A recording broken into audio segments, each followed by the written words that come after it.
Hello, Kako. My name's Arnie Psyche. I want to thank the organizers and thank Husna for having me and for inviting me to participate on this important space with you. And I'm sorry that I'm not there.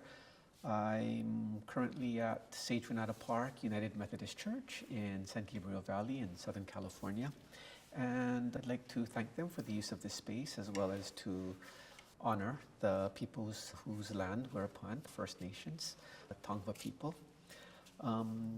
And thank them for giving me, and I thank you for giving me the space to provide my presentation, which is called Harnessing the Tide, Keep Your Yachts, because lifeboats are for ecosystems, not economies. I've just got through facilitating a resilience and accounting program at the Pacific Theological College in Fiji with about 35 young academics representing their communities across the region. These students are grounded in this robust cultural knowledge, and they're preparing to become leaders in their communities. And so part of this program is to introduce the notion of ecological data and ecological accounting, and ensuring that it aligns with the local values and protocols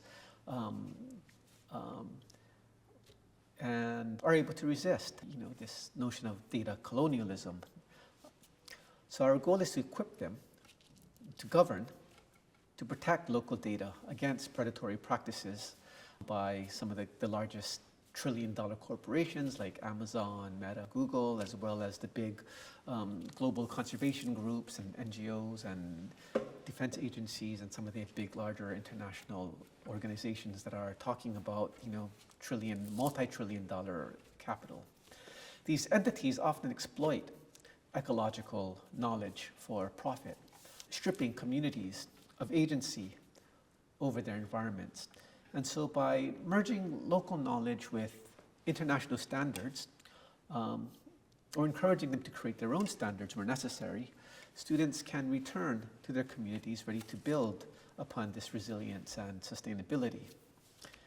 The flaws of GDP, carbon credits, and natural capital illustrate the need for alternatives like interim accounting, which measures our interactions between communities and ecosystems, prioritizing well-being and sustainability over market profits, over privatization initiatives, the commodification of nature through carbon markets or conservation initiatives.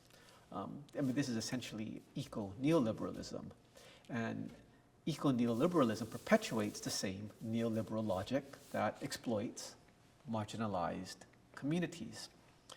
So, so let me be clear that Interment Earth is an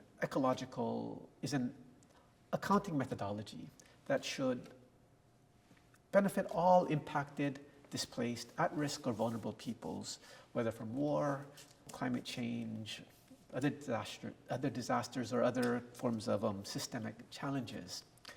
And why we are launching this initiative in Fiji with Pacific Theological College, the principles of this work applies across the global South and beyond. It's a specific focus on those who are struggling against systemic racism and violence that plagues us today as we speak. And we have to, if we understand, the history of accounting as a colonial project, then we have to also understand that violence against women and migrants, and even within the advanced and people within the advanced economies, that there are populations whose resilience from the get-go has been continually tested, and they deserve an accounting system that reflects their real contributions to the household, to ecological and social well-being, not just market values. And this is local data sovereignty, and local data sovereignty is vital. Communities must own and control their data. they need to decide how it's used and ensure that it benefits them. Translocal data markets, which is based on the reciprocal exchange of knowledge and resilience rather than commodification, can empower these communities to adapt and thrive, to gain access to infrastructure. For example, Intermarket accounting emphasizes what we call baseline offsets, which measures communities' interactions with ecosystems to set tangible goals for restoration and well-being. And so to address ecological degradation and socioeconomic inequalities, we must begin to decolonize accounting, understanding that accounting is a colonial program.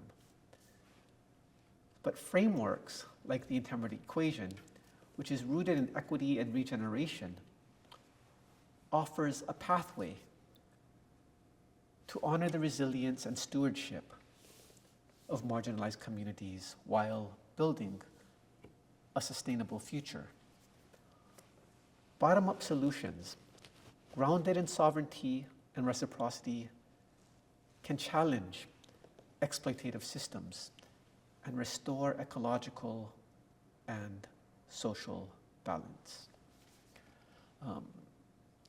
Aloha, thank you very much for your time. And once again, my name is Arnie Saiki, and I'm with Intermarket Earth.